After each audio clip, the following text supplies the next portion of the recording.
Olá, bom dia a todos. Eu vou apresentar aqui um trabalho realizado por mim e pelo João Ferreira de Almeida sobre o nacional-populismo. É um tema atual e relevante e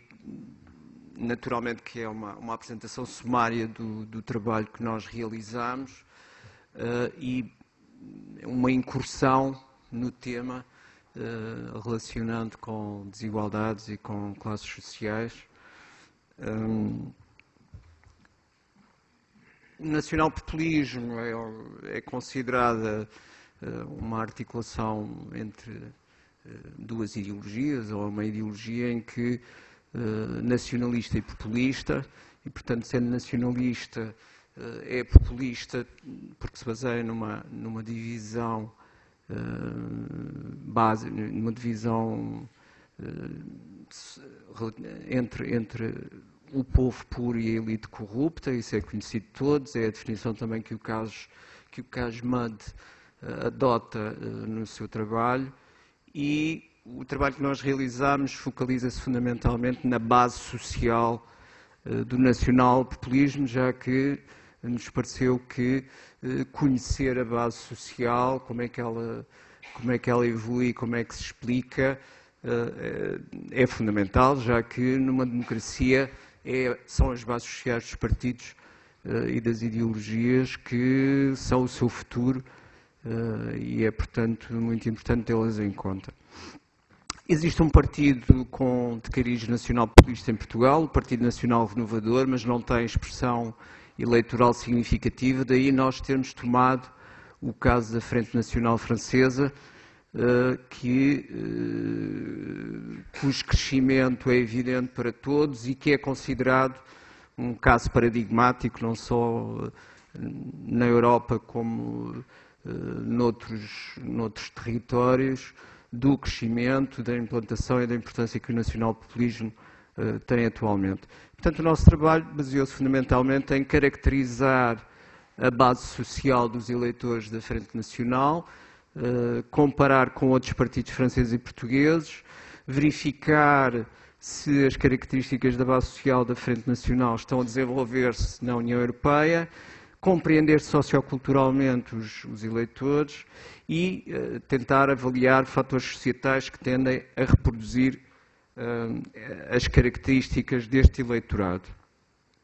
Usámos para isso, fundamentalmente, dados do European Social Survey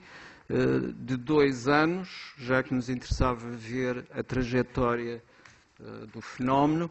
desde a primeira aplicação em 2002 até à última, na altura, que era de 2014, e usámos também dados do desenvolvimento humano e do desenvolvimento humano ajustado à desigualdade. Uma primeira caracterização do eleitorado da Frente Nacional comparativamente com outros grandes partidos franceses em 2002, em termos de classe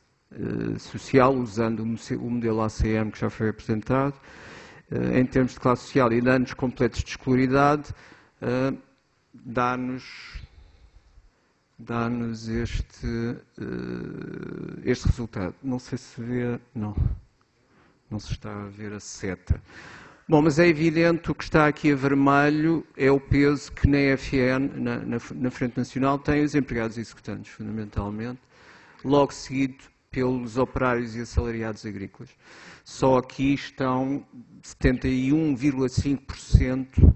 do eleitorado da Frente Nacional, que não tem comparação com os restantes partidos, não é? Aliás, é muito curioso verificar que os profissionais técnicos e de enquadramento na Frente Nacional são 22,4%,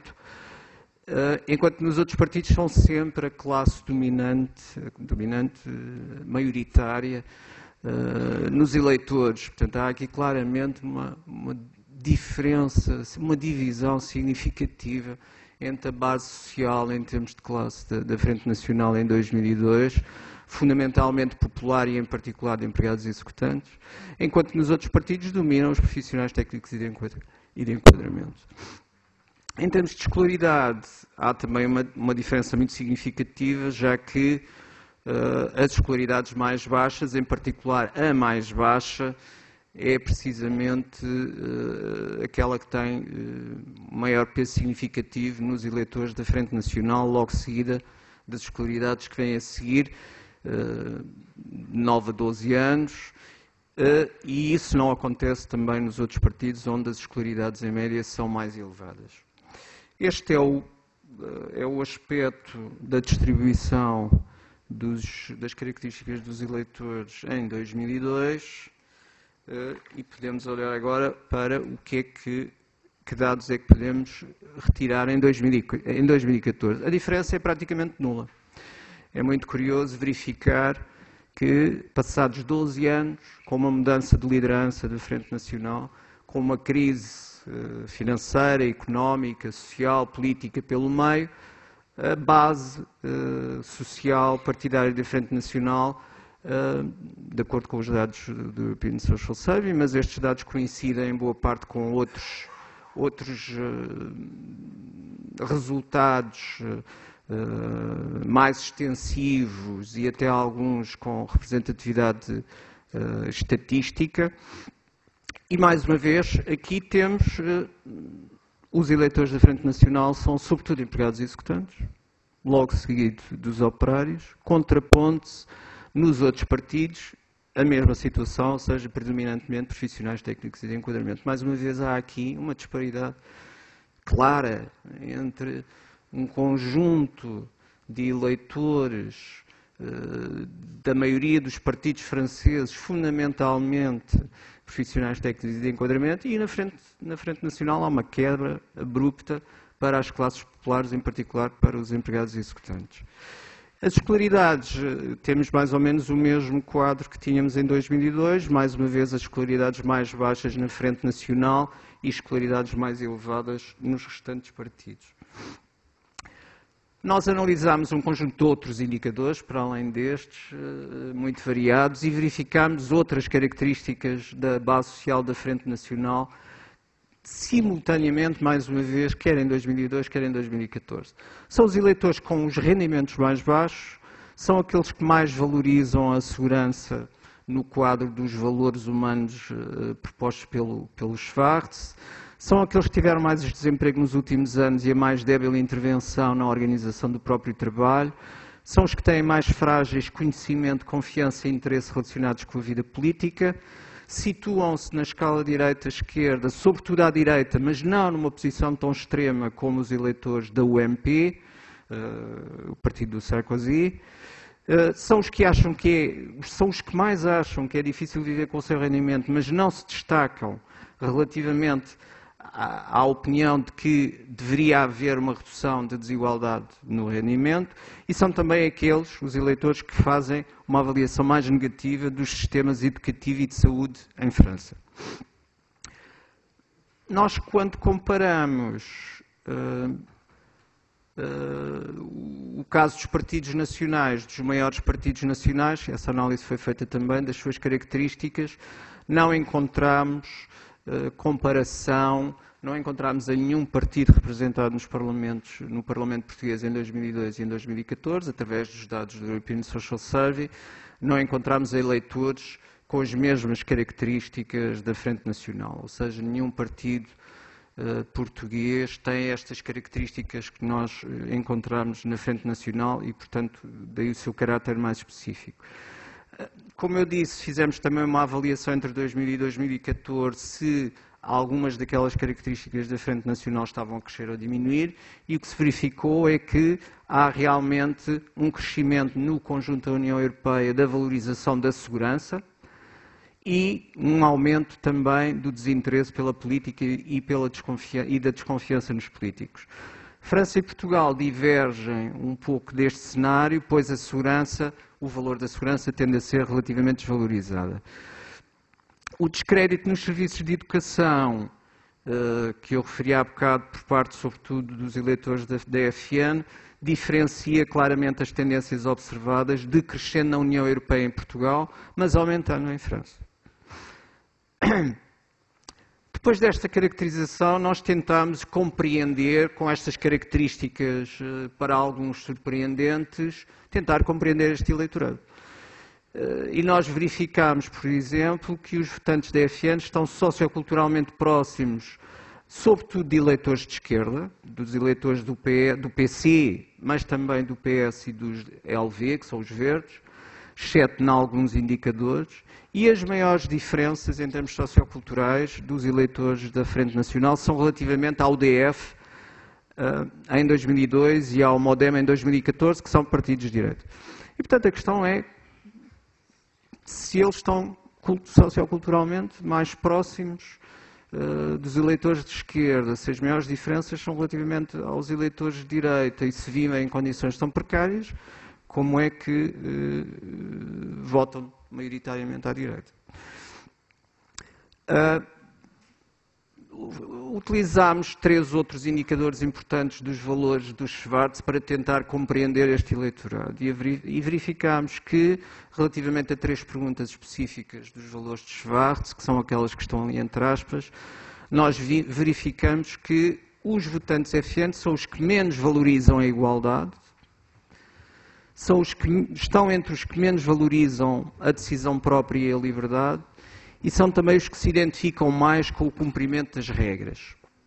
Estas 3 características fazem parte de um perfil, de um figurino que eu tenho trabalhado e outros investigadores através do conceito de orientação social, que é a orientação social da heteronomia. A orientação social da heteronomia, que é definida como sendo não igualitária e não proativa, como nós vimos, é o que caracteriza as 3 situações anteriores, ou seja, uma orientação social de elevado conformismo social e que permite, portanto, compreender um pouco melhor este eleitorado. O que nós temos é, portanto, um eleitorado profundamente conformista, que não valoriza a igualdade,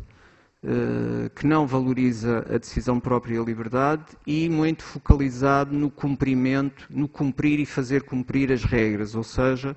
muito focalizado nos aspectos mais normativos da vida social. É esta descrença na possibilidade das desigualdades diminuírem que explica o aparente paradoxo da sua proximidade aos eleitorados de esquerda, da sua precariedade social e, no entanto, do seu voto à direita. Não é? Tentámos então procurar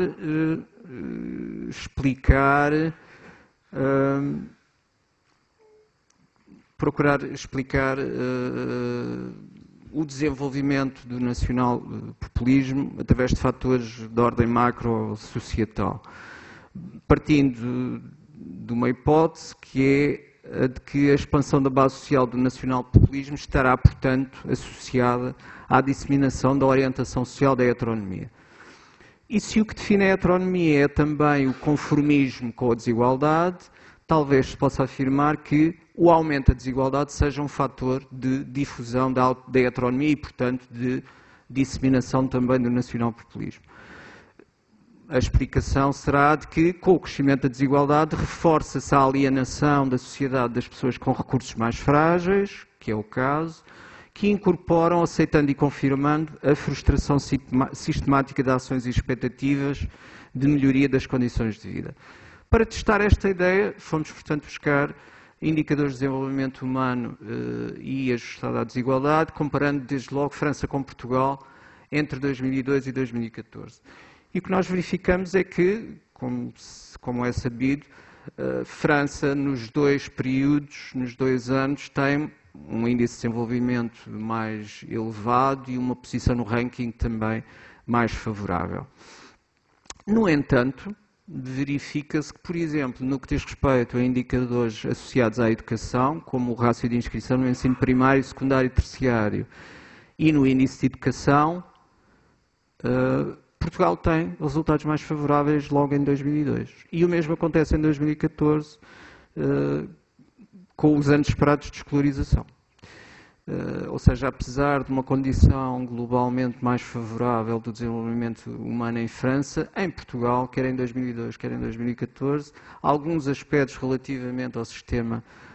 e ao funcionamento da educação são melhores do que em França. E também verificamos que, no que diz respeito ao índice de desigualdade de rendimento, utilizando o coeficiente de Gini, entre 2000 e 2014, esse índice aumenta em França e diminui em Portugal.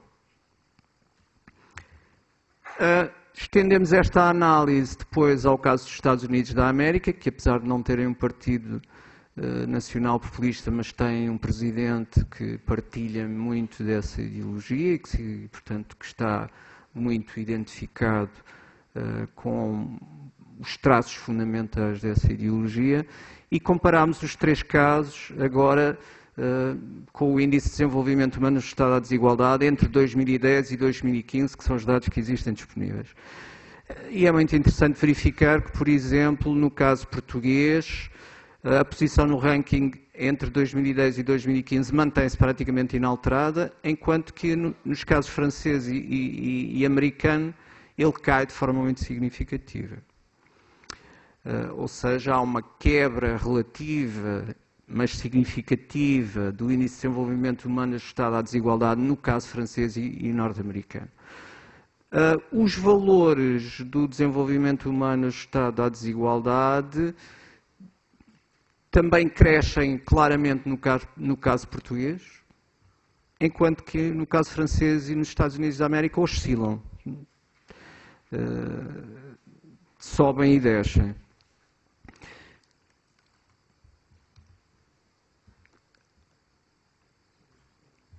Rápido, eu já estou a terminar. Recolhemos um conjunto de outros dados também para nos ajudar a entender estes que aqui temos, através do Observatoire des Inégalités. Verificámos, há vários textos que apontam para um aumento da desigualdade, para além da desigualdade económica em França, que vimos agora nos dados anteriores, também no acesso ao ensino superior, sobretudo nas fileiras socialmente mais valorizadas em França. Dados de outros estudos mostram que também está a aumentar a desigualdade económica e de acesso ao ensino superior nas universidades socialmente mais valorizadas nos Estados Unidos da América. E faltam dados que nos permitem avaliar de uma forma clara, nos países desenvolvidos, a importância e o grau de desigualdade no acesso ao ensino superior e, em particular, a sua trajetória. Há autores que têm relacionado a eleição, sobretudo a segunda eleição do George Bush e a eleição do Trump, como sendo produto de um fenómeno semelhante, e associam esse crescimento ao crescimento da Frente Nacional em França, e aparentemente, de acordo com os dados que nós temos aqui, o que nós temos é uma trajetória de crescimento da desigualdade, tanto económica como educativa, no caso francês e norte-americano, e isso não se passa no caso português. Não é? E, portanto, certamente, a hipótese que eu pus inicialmente de que o sentido da trajetória pode afetar o crescimento da heteronomia enquanto classe incorporada, enquanto hábitos de classe, e, portanto, o aumento da heteronomia se poder traduzir num aumento da base social do nacional-populismo, encontra aqui alguma confirmação. Os dados que nós vimos no início relativamente à Frente Nacional e a questão da desigualdade na educação prefiguram digamos, uma situação que tem vindo a lume um pouco por várias vias, que é uma situação de tensão muito grande entre as classes populares e a elite intelectual, uma tensão que se baseia numa desigualdade provavelmente crescente entre as pessoas mais escolarizadas e menos escolarizadas, e que desde logo alguns autores identificam como estando na base da segunda eleição do Bush contra o John Kerry, já que o John Kerry era identificado com a elite intelectual norte-americana e os eleitores do Bush seriam o conjunto, abrangeriam o conjunto das pessoas cujas expectativas de escolarização, até porque nós sabemos que os empregados executantes na classe média são uma fração muito associada à importância da mobilidade social através do desenvolvimento da escolaridade, a frustração escolar das classes populares pode ser claramente um fator de desenvolvimento do nacional-populismo. Seria, digamos, a ideia geral. Obrigado. Desculpa.